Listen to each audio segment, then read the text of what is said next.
Som al carrer Plató. Aquí, al número 20, hi va viure Ana Maria Matute, escriptora i acadèmica nascuda el 1925 i que va morir el 2014, després d'una llarga i prolífica obra literària amb multitud de premis.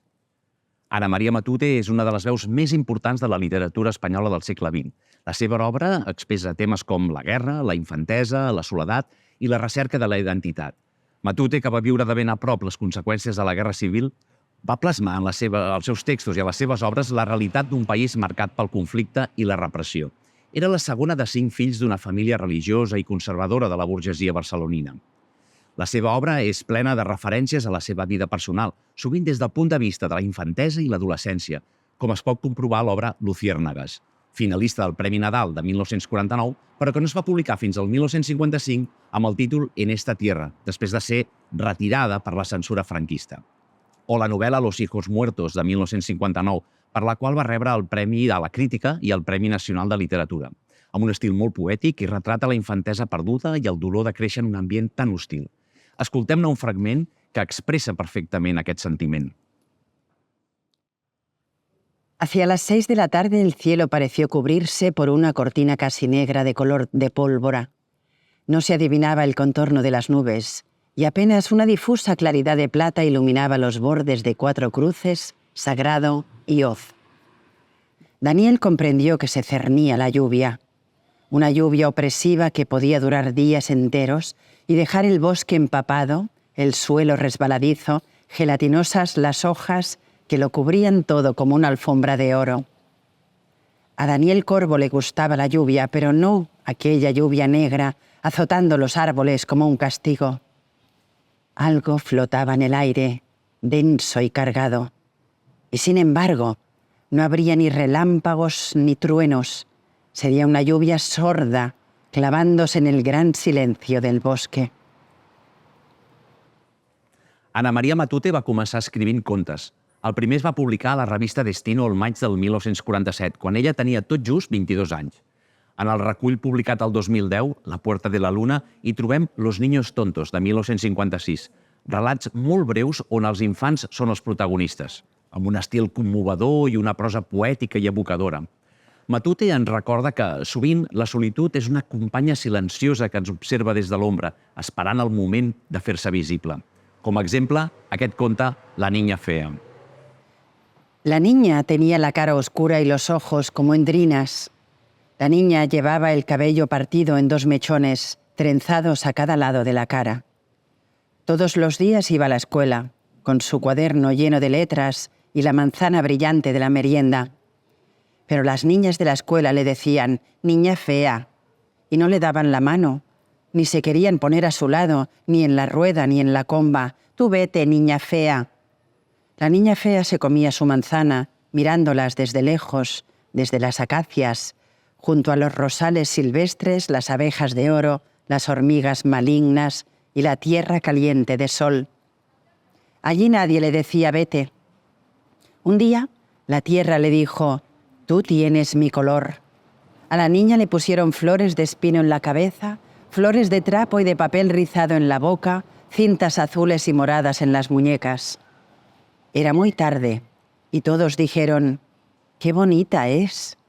Pero ella se fue a su color caliente, al aroma escondido, al dulce escondite donde se juega con las sombras alargadas de los árboles, flores no nacidas y semillas de girasol.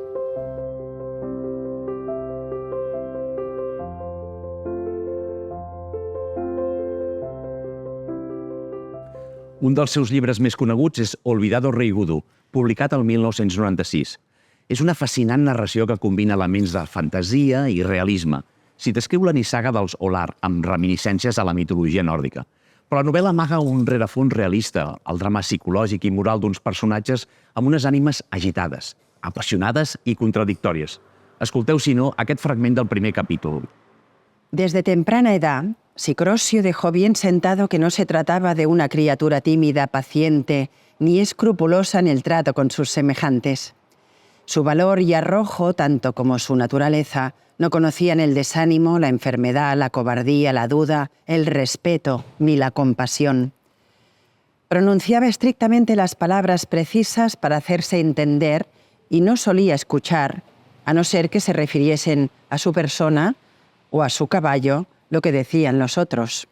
Sus carcajadas eran capaces de estremecer, según se decía, las entrañas de una roca, y aunque consideraba probable que un día u otro el diablo cargaría con su alma, tenía de ésta una idea tan vaga y suscinta, en lo profundo de su ser desconfiaba de albergar semejante cosa, que poco o nada se preocupaba de ello. Amaba intensamente la vida, la suya, claro está, y procuraba sacarle todo el jugo y sustancia posibles. A su modo lo conseguía, pero un día Sicrosio conoció el terror. El terror nació de un recuerdo y culminaba en una profecía. El recuerdo le asaltaba inesperado, cada vez con más frecuencia, y llegó a amargar parte de su vida. La profecía, que vino mucho más tarde, la destruyó definitivamente.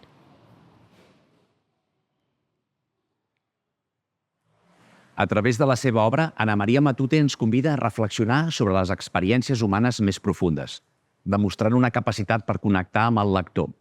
La seva prosa és rica en imatges i emocions, tal com es mostra a una de les seves primeres obres, Pequeño Teatro, que va obtenir el Premi Planeta de 1954. Escoltem aquest breu fragment inicial. En Oiquisha existían pequeñas fondas, hotelillos de cuarta categoría donde paraban los viajantes de perfumes y mercería. El hotel era indefectiblemente el de Kepa Debar, el gran despilfarro, el lujo, el orgullo vano de la población. Zazu sonrió débilmente. «¿Cuánto rencor hay en vuestras palabras? Vuestros ojos brillan con despecho y sois jóvenes, lindas, a pesar de vuestros vestidos chillones y vuestra profusión de rizos. ¿Tenéis miedo de mí? ¿Os avergonzáis de mí? ¿Os acercáis a mí con vuestra curiosidad malsana que no comprendo? Tenéis miedo de mí, es cierto, y sois más hermosas que yo. Nunca os entenderé, nunca comprenderé vuestras pequeñas envidias ni vuestras vanidades, vuestros recelos y vuestra ternura. Nunca sabré de vosotras y a pesar de todo me duele por algo oculto que llevo en el pecho y que no me deja reír». El 1976 va ser proposada pel Premi Nobel de Literatura i el 1984 va obtenir el Premi Nacional de la Literatura Infantil i Juvenil amb la seva obra Solo un pie descalzo.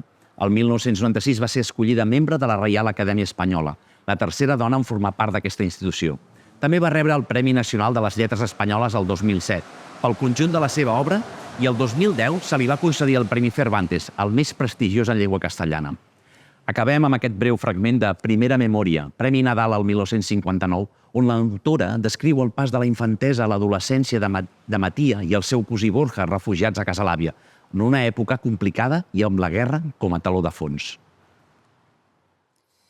Borja tenía 15 años y yo 14, y estábamos allí a la fuerza.